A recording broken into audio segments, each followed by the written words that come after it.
Каждый год выходцы из села Бишуй собираются на этой поляне на традиционную встречу односельчан. Их родного села больше нет, теперь здесь заповедная зона. Чтобы попасть к месту, где некогда располагалось село, нужно брать специальное разрешение. В 90-е годы здесь установили памятный камень. В этот раз бишуйцам удалось попасть к камню и прочитать возле него молитву. Субхана раббики Амин. По рассказам стариков, выходцы из Бишуя вспоминают, где располагались дома их предков. Bu yerde ben babam doğuldu. Mana o yerde babamın evçikin kalgan taşçıkları var.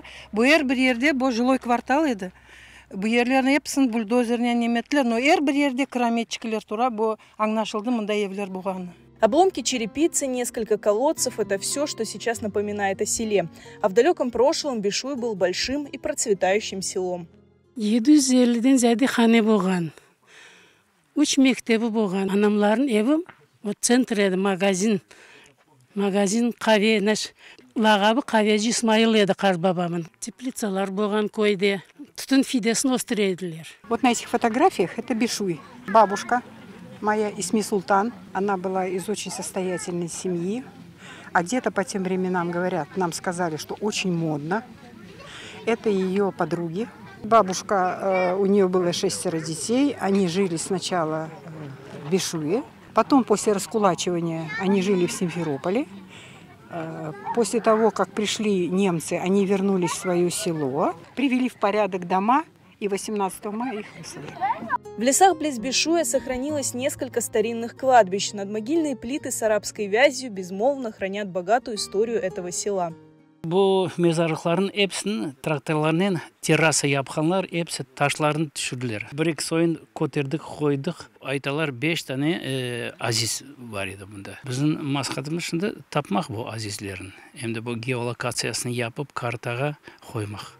Во время Второй мировой войны немцы сожгли Бишуй за помощь партизанам, а в 1944-м всех жителей села крымских татар депортировали. Сюда завезли новых жителей и дали селу другое название – Дровянка.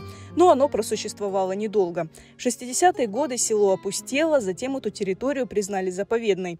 Бишуйцы бережно хранят воспоминания о родном селе. Ведь с каждым годом стариков, которые родились в Бишуе и могли бы рассказать о нем, все меньше.